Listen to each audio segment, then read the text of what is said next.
Hello guys, मैं आशीष मिश्रा आपके अपने एकमात्र चैनल वन डायरेक्शन इंस्टीट्यूट पर आपका स्वागत करते हैं।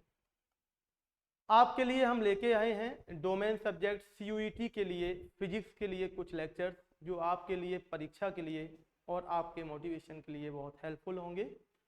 हम आपको आज के टॉपिक में डिस्कस करेंगे वो इलेक्ट्रिक फील्ड के बाद में जो टॉपिक चलने वाला है। जैसा कि आपको बताया था पिछले ही लेक्चर में कि आपको यहाँ पर पढ़ाया जाएगा कूलॉम्स लॉ। क्या पढ़ाया जाएगा? Coulomb's law.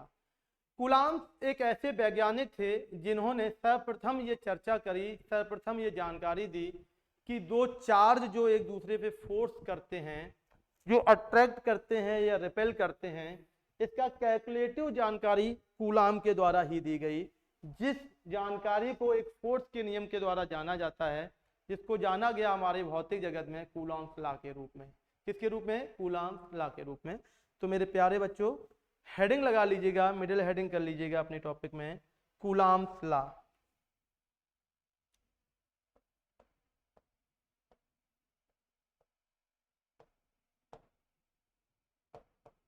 Coulomb's law.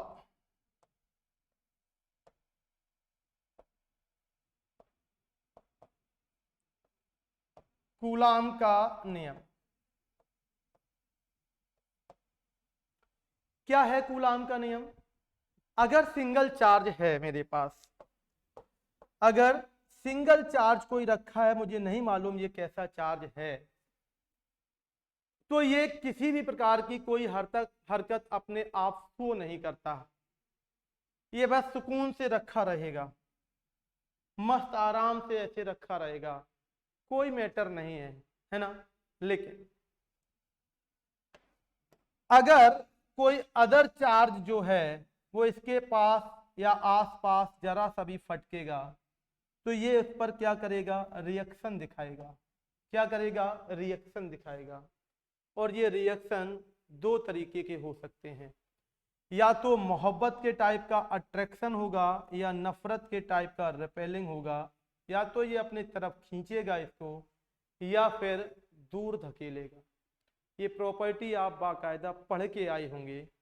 क्या करता है? अगर कोई चार्ज पॉजिटिव है और इसके पास में कोई पॉजिटिव चार्ज लाया जाता है तो ये एक दूसरे को क्या करते हैं? धकेलते हैं, रेपेल करते हैं, एक दूसरे को क्या करते हैं? रेपेलिंग करते हैं, एक दूसरे को अपोजिट डायरेक्शन में धक्का मारते हैं। ठीक है, क्योंकि आप जानते हैं कि एक ही जात के, एक ही रूप के, एक ही या सेम जो चार्ज होते हैं वो रिपेलिंग टुगेदर एक दूसरे को क्या करते हैं? धकेलते हैं, बाहर की तरफ धक्का मारते हैं। परंतु इसके जस्ट अपोजिट यदि दो चार्ज ऐसे हैं, एक पॉजिटिव है एक नेगेटिव है, तो एक दूसरे को क्या करते हैं? अट्रैक्ट करते हैं, आकर्षित करते हैं। तो ये क्या करते हैं? एक दूसरे को अपनी की ओर खींचते हैं। या एक माइनस है और दूसरा वाला प्लस है, तब भी ये चांस रहेगा कि ये एक दूसरे को क्या करेंगे? अट्रैक्ट करते हैं।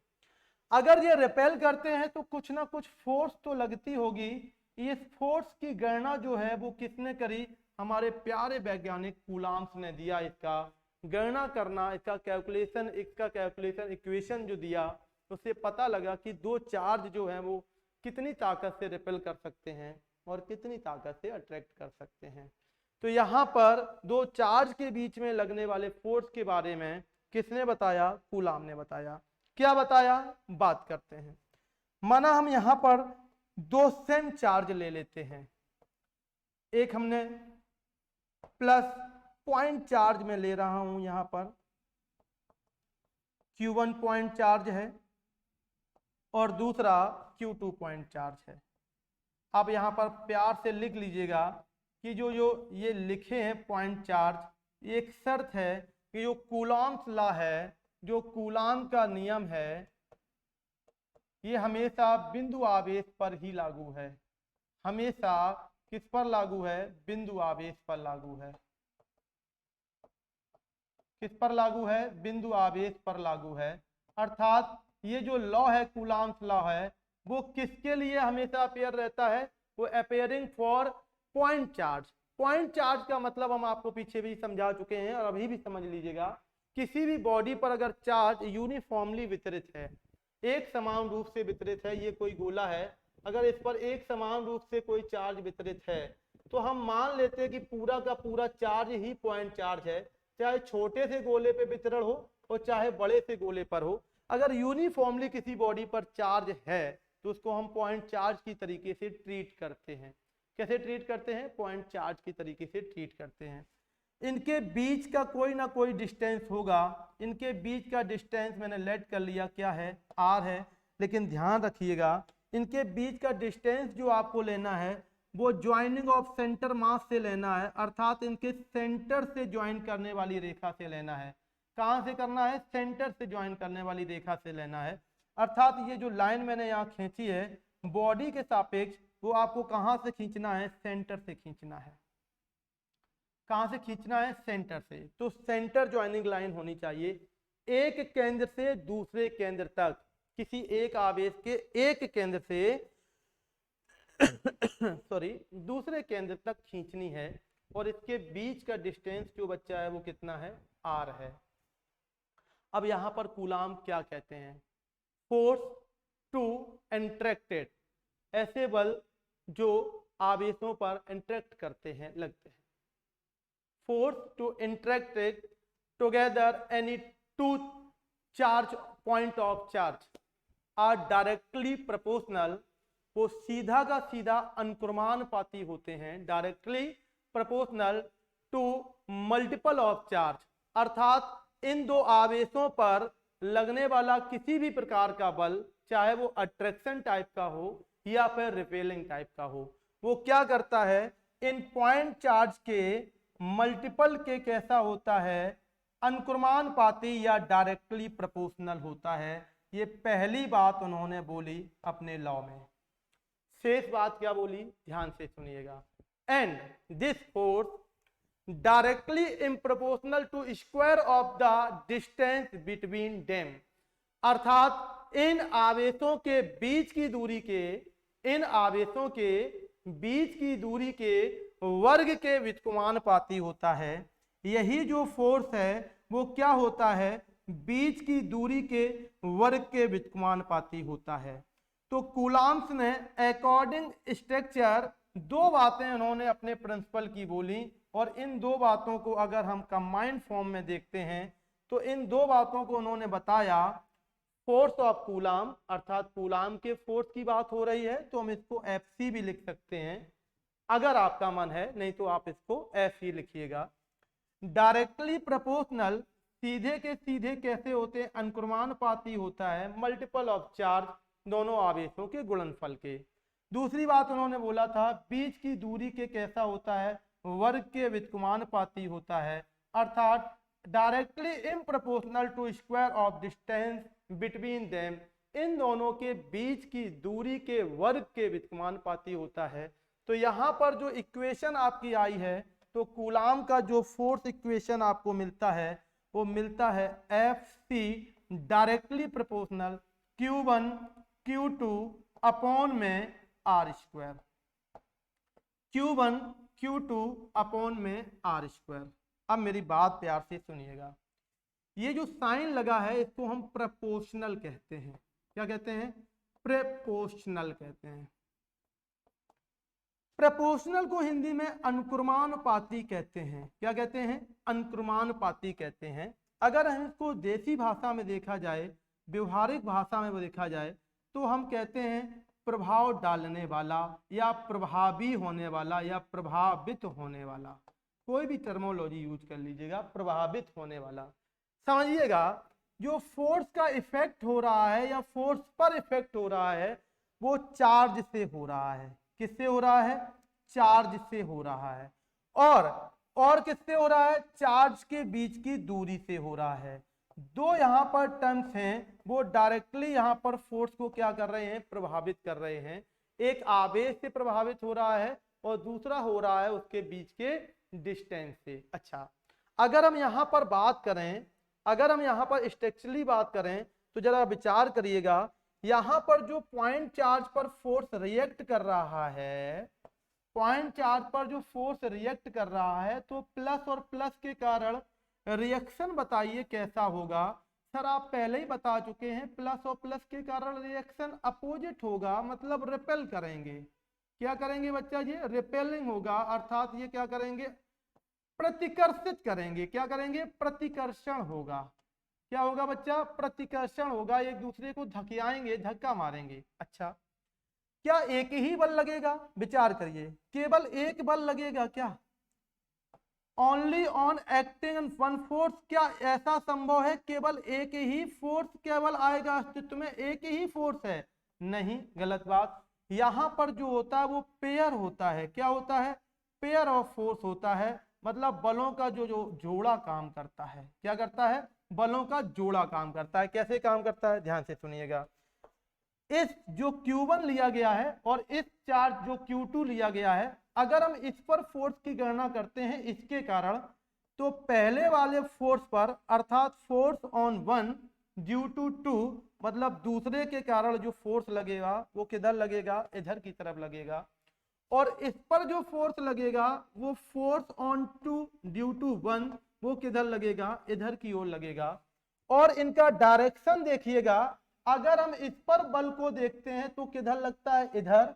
और अगर हम इसकी दिशा या डायरेक्शन देखते हैं तो सेंटर ऑफ मास को मिलाने वाली लाइन के अकॉर्डिंग होता है। किस पर होता है? On centre of mass. जो सेंटर ऑफ मास को मिलाने वाली रेखा होती है, जो हमारे क्या कहते हैं इसको, जो हमारे केंद्रों को मिलाने वाली रेखा होती है। किसको? केंद्रों को मिलाने वाली रेखा होती है, उस पर लगता है। किस पर लगता है?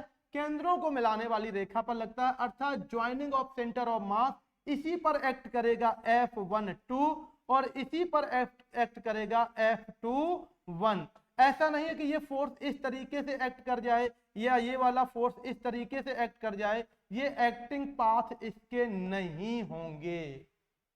क्लियर? ये एक्टिंग पाथ इसके नहीं होंगे, ध्यान रखिएगा। तो आपको बहुत सारी प्रॉपर्टीज आगे मिलती जाएंगी। ये तो केवल शुरुआत है, ये केवल स्टार्टिंग है। आपने देखा कि फोर्स जो लग रहा है कूलॉम, उसका इफेक्टिंग क्या होता है? चार्ज के अकॉर्डिंग ये इफेक्ट करता है। मल्टीपल ऑफ चार्ज होता है। यदि हम चार्ज को 2 टाइम्स बढ़ा दें, दोनों चार्जों को Q1 और Q2 को, तो आपसे क्वेश्चन पूछा जा सकता है कि अगर हम Q1 और Q2 को 2 गुना कर दिया जाए, दोनों को 2 गुना कर दिया जाए, तो जो हमारा इफेक्ट होगा कूलॉम फोर्स पर, वो कितने गुना हो जाएगा? 4 टाइम्स हो जाएगा। कितना हो जाएगा? 4 टाइम्स हो जाएगा। ऐसे ही बच्चा यहाँ पर देखिएगा, विचार करिएगा। अगर हम डिस्टेंस के बारे में विचार करते हैं, किसके बारे में बात करते हैं? डिस्टेंस के बारे में विचार करते हैं, तो विचार करिएगा ये रिश्ता क्या कहलाता है। देखो, ये वाला रिश्ता तो सीधा सीधा कहलाता है ना? सीधा सीधा रिलेशनशिप, मतलब आप जैसे ही हम हैं। अगर कोई सीधे सीधे रिलेशन बना रहा होता है, इसका मतलब ये इक्वेशन जो इक्वल रिलेशनशिप कहलाती है। कैसे कहलाती है? इक्वल रिलेशनशिप कहलाती है, बराबर का संबंध है। परंतु कोई रिलेशन इस तरीके से शो हो रहा हो तो इसको हम क्या कहते हैं? अपोजिट रिलेशनशिप कह लेते हैं।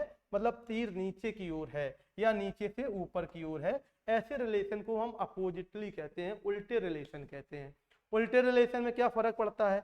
उल्टे रिलेशन में ये फर्क पड़ता है, आपको दिखा देते हैं। उल्टे रिलेशन में ये फर्क पड़ता है, अगर हम चार्जों को दूर ले जाएं, अगर हम चार्जों को कल्पना करें दूर ले जाएं, तो इनके बीच का डिस्टेंस और भी बड़ा हो जाएगा। और डिस्टेंस बड़ा हो जाएगा तो लगने वाला फोर्स जो है वो पहले से कैसा हो जाएगा? कमजोर हो जाएगा, कम लगेगा, है ना? क्योंकि ये क्या कर रहे हैं? व्युत्क्रम वर्ग के नियम का पालन कर रहे हैं। ये फॉलो करते हैं स्क्वायरली इम्प्रोपोर्शनल लॉ को। किसको? स्क्वायरली इम्प्रोपोर्शनल लॉ को फॉलो करते हैं। तो हमें यहाँ पर देखना होगा कि ये जो फोर्स है वो क्या कर रहा है, हमारा जो ये फोर्स है वो क्या कर रहा है? स्क्वायरली इम्प्रोपोर्शनल लॉ को फॉलो कर रहा है। तो यहाँ पर ये देखना होगा मुझे कि अगर हम दूरी बढ़ाएंगे तो बच्चा क्या होगा? हमारा जो फोर्स है वो कैसा हो जाएगा? कमजोर पड़ता जाएगा। कैसा हो जाएगा? कमजोर। तो ये रिलेशनशिप से अगर कोई इक्वेशन केवल ऐसे ही बनता है, कोई सवाल ऐसे बनता है कि डिस्टेंस को अगर 2 टाइम्स बढ़ा दिया जाए, 2 गुना कर दिया जाए, कितना कर दिया जाए? 2 गुना कर दिया जाए, तो लगने वाले फोर्स पर क्या इफेक्ट पड़ेगा? आंसर बताइएगा। तो आप देखिएगा इफेक्ट क्या हो जाता है। ऊपर चार्ज के बारे में तो चर्चा कर ही नहीं गई है, 2 टाइम्स अगर हम बढ़ाएंगे तो ध्यान दीजिएगा यहाँ पर आपका 2r का क्या हो जाएगा, होल स्क्वायर हो जाएगा। तो 1/4 इंटू में r स्क्वायर, तो जो इफेक्ट आया वो यही तो आया 1/4। ये 1/4 मल्टीपल ऑफ है, तो आप देखिएगा पहले से ये 4 है, वो जो फोर्स है वो कैसा हो जाएगा, चौथाई रह जाएगा। कैसा हो जाएगा, चौथाई रह जाएगा। क्वार्टरली इफेक्टेड होता है, अर्थात ये आपका पहले से कैसा हो जाएगा, 1/4 टाइम रह जाएगा, चौथाई ही रह जाएगा, है ना। तो दो बातें आपको बताएं जो डायरेक्टली प्रोपोर्शनल में दिखाई दे रही थी। कैसे दिखाई दे रही थी, डायरेक्टली प्रोपोर्शनल में आपको ये दो चीजें थी दिखाई दे रही थी। क्लियर है, इतनी बात आप समझ गए होंगे। अब बात आती है कि सर इस प्रोपोर्शनल को हटा दें तो क्या फर्क पड़ेगा। अगर हम इस प्रोपोर्शनल को हटा दें तो क्या फर्क पड़ेगा। तो बच्चा प्रोपोर्शनल जो केवल प्रभाव शो करता है, उसका काम होता है कि प्रभावी टर्म्स को, इफेक्टिव टर्म्स को इंडिकेट करना। अगर हम यहां से प्रोपोर्शनल हटाते हैं तो एक कांस्टेंट लगेगा।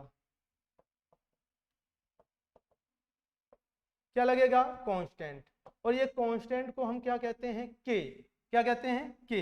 दरअसल इस के में भी आगे और भी चीज आ जाती है, लेकिन फिलहाल में अभी हम इसको के ही लिखते हैं।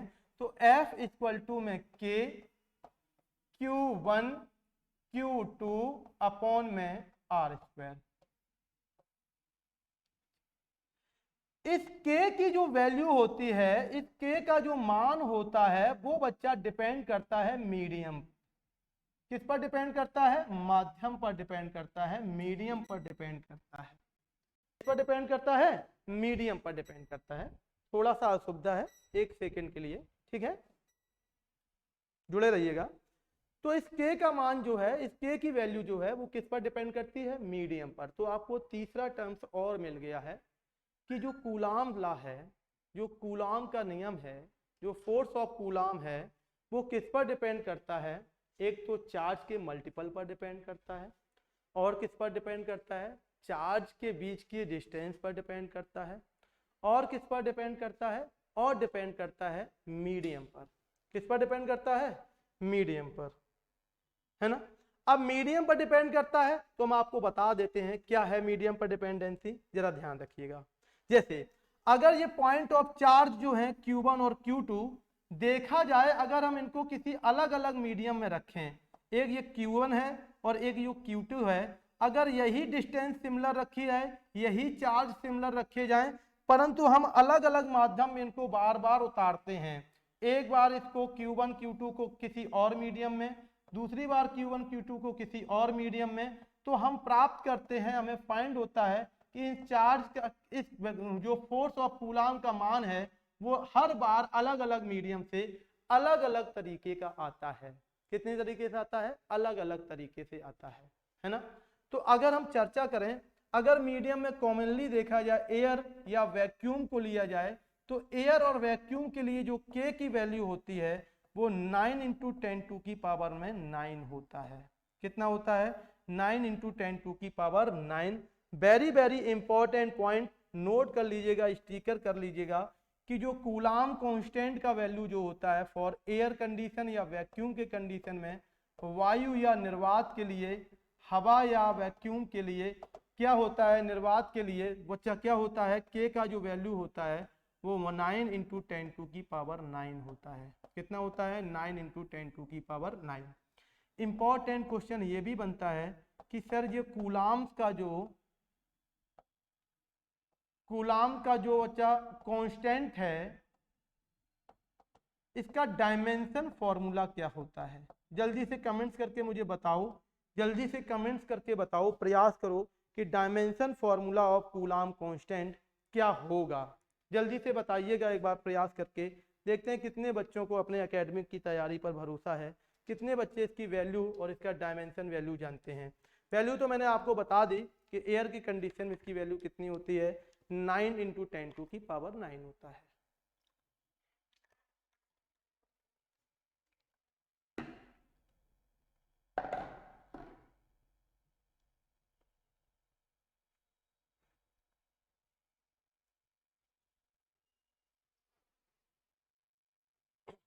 तो यहां पर बच्चा जो डायमेंशन फॉर्मूला आता है उसको विचार करिएगा।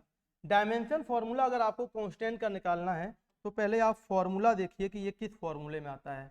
तो किस फॉर्मूले में आता है? ये आता है आपका Coulomb force formula, C equal to में K Q1 Q2 अपॉन में R स्क्वायर। टर्मोलॉजी को आप जानते हैं कि ये क्या है, ये फोर्स है, ये क्या है, ये कांस्टेंट है, इसी का डायमेंशन पूछा गया है। Q1 Q2 जो है वो क्या है, चार्जेस हैं, ओके, और ये चार्ज के बीच का क्या है, डिस्टेंस है। ये क्या है, चार्ज के बीच का डिस्टेंस है। अगर मुझे इसका डायमेंशन और यूनिट चाहिए, दोनों बातें, मुझे इसका यूनिट भी चाहिए होगा और यूनिट के साथ साथ में इसका डायमेंशन फॉर्मूला भी चाहिए होगा। ये आपके साथ में दो क्वेश्चन है, पहले आप इसका यूनिट फाइंड करिए, फिर इसका आपका क्या करना है, डायमेंशन फाइंड करिए।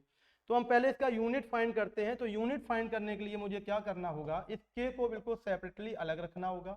हो गया, तो ये r जो है वो मल्टीपल में चला जाएगा, आर स्क्वायर इंटू में क्या हो जाएगा, f अपॉन में, क्योंकि मल्टीपल में है तो ये दोनों चार्जेस कहाँ आ जाएंगे, अपॉन में। तो k के इक्वल में जो फॉर्मूला बनेगा वो क्या बनेगा आपका, k आर स्क्वायर एफ, के बराबर में आर स्क्वायर इंटू में एफ बटे में Q1 इंटू में Q2। अब बात करते हैं कि यहाँ से यूनिट की बात करें तो आर जो डिस्टेंस है इसका यूनिट क्या होता है, मीटर, स्क्वायर लगा है तो मीटर स्क्वायर। फोर्स इसका यूनिट क्या होता है, न्यूटन। और यहाँ पर Q1 अगर एक चार्ज की बात करें तो कूलाम और दूसरे चार्ज की बात करें तो कूलाम, अर्थात दोनों चार्जों के मल्टीपल का यूनिट क्या हो जाएगा, कूलाम स्क्वायर हो जाएगा। तो आपको अच्छे तरीके से देख लेना होगा, K इक्वल टू में जो फॉर्मूला लिखा है F इंटू में आर स्क्वायर बटे में Q स्क्वायर यहाँ पर लिख सकते हो। तो F की वैल्यू क्या हो जाएगी, न्यूटन, फॉर्मूला के अकॉर्डिंग इसका क्या हो जाएगा, अकॉर्डिंग आपका यूनिट क्या हो जाएगा, न्यूटन। आर का क्या हो जाएगा, मीटर, मीटर स्क्वायर हो जाएगा, अपॉन में क्या, क्यू है ना, तो क्यू का क्या हो जाएगा, कूलाम। तो आप यूनिट देख लीजिएगा, यूनिट ऑफ के जो है, कूलाम का कांस्टेंट का जो यूनिट है वो क्या निकल के आया, न्यूटन मीटर स्क्वायर पर कूलाम स्क्वायर। वेरी इंपॉर्टेंट, ध्यान दीजिएगा, ये इंपॉर्टेंट, ठीक है। अब बात आती है इसके डायमेंशन की, क्या आती है, डायमेंशन की। तो आप पहले यूनिट लिख लीजिएगा, न्यूटन मीटर स्क्वायर अपॉन में कूलाम स्क्वायर। मैंने आपको एक एक करके बताया था कि जब तक आपको फुटकर टर्म्स के डायमेंशन नहीं याद हैं तब तक आपको कोई भी डायमेंशन बड़ी इक्वेशन की निकालना मुश्किल हो जाएगी। तो मैंने पीछे भी आपको लेक्चर में समझाया था, न्यूटन का डायमेंशन आपको थ्योरेटिकली याद होना चाहिए, MLT माइनस का 2। और क्या होता है सर, मीटर का क्या होता है, तो आपको पता होना चाहिए, मीटर जो होता है लेंथ फॉर्म होता है, इसका होता है L, अगर वर्ग लगा तो क्या हो जाएगा, L स्क्वायर, तो मीटर स्क्वायर का क्या हो जाएगा, L स्क्वायर। कूलाम का क्या होता है, कूलाम जो है इसका होता है आपका AT, क्या होता है, AT है ना, क्या होता है, AT, लेकिन फॉर्म गलत लिखा हुआ है तो आप इसको TA लिखें, क्या लिखेंगे, TA। स्क्वायर लगा है तो यहाँ भी स्क्वायर और यहाँ भी स्क्वायर, उठा के एडजस्ट कर दीजिएगा जैसे यहाँ पर पुट करना है।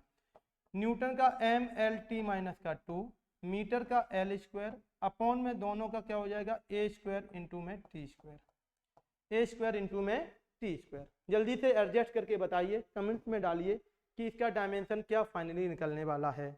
जल्दी कमेंट्स करके डालिए कि इसका डायमेंशन फाइनली क्या निकलने वाला है, कमेंट्स करके बताओ जल्दी से बच्चों। तो आप देखिएगा कहीं भी वैल्यू ऑफ M नहीं है, तो M, L कहाँ है, दो जगह है, तो L एक पावर और L दो पावर, एक जगह कर लिया। T जो है वो दो जगह है, T माइनस का 2 है, नीचे वाला ऊपर जाएगा वो भी माइनस का हो जाएगा। A जो है वो ऊपर जाएगा तो माइनस का हो जाएगा। आराम से एडजस्ट करिए, आंसर दीजिए, कमेंट्स करिए। M L Q T minus का 4 A माइनस का 2, चेक कर लीजिएगा अपने हिसाब से क्या आपको डायमेंशन निकालनी आई या नहीं आई। ये एक लंबा प्रोसीजर आपको लग रहा है, लेकिन जब आप मेरे हेल्प से आप सीख जाएंगे तो बहुत सारे स्टेप आपके क्या हो जाएंगे, अपने आप क्या हो जाएंगे, सस्पेंड हो जाएंगे और डायरेक्टली बीमा आप निकालना सीख जाएंगे, डायरेक्टली डायमेंशन आपको निकालना आ जाएगी। क्लियर है या नहीं। यहाँ पर आपको एक स्टिकर, एक गिफ्ट दिए जा रहे हैं, जल्दी से बताइएगा, कमेंट्स करिएगा और HW में सीख के आइएगा कि K का जो फाइनली वैल्यू खुल के आता है इसके अंदर होता है 1/4 पाई एप्सिलॉन नॉट इनटू में छोटा सा यहाँ पर K है ना, ठीक है। यहाँ पर एप्सिलॉन नॉट को हिंदी में परावैद्युतांक कहते हैं, मतलब परावैद्युतांक नहीं, वैद्युतशीलता कहते हैं, परमिटिविटी इंग्लिश में कहते हैं।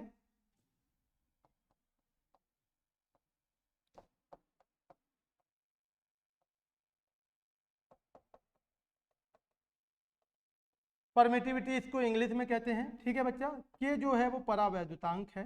ठीक है, के जो है ये एयर के लिए इसका वैल्यू कितना होता है, 1 होता है। आपसे क्वेश्चन है कि एप्सिलॉन नॉट का वैल्यू क्या होता है, ये आप कमेंट्स करिएगा, HW में करके आइएगा, और इसका भी यूनिट और डायमेंशन फॉर्मूला, इसका भी यूनिट और डायमेंशन फॉर्मूला आप कमेंट्स करिएगा और लिख के लाइएगा, फिर बताइएगा कि आपको ये क्लियर है या नहीं है। ठीक है, अगले टॉपिक में इसी चैप्टर से जानदार जो इंटेंसिटी वाले टॉपिक है वहां पर, है ना, और भी कई सारी चीज़ों के इंपॉर्टेंट डिस्कशन के साथ में मिलते हैं आपको नेक्स्ट लेक्चर में। तब तक के लिए आपसे अलविदा चाहते हैं। साथ बने रहिएगा हमारे इंस्टीट्यूट वन डायरेक्शन के साथ में, और नई नई जानकारी आप शेयर करते रहिएगा। ठीक है, मिलते हैं, तब तक के लिए जय हिंद जय भारत।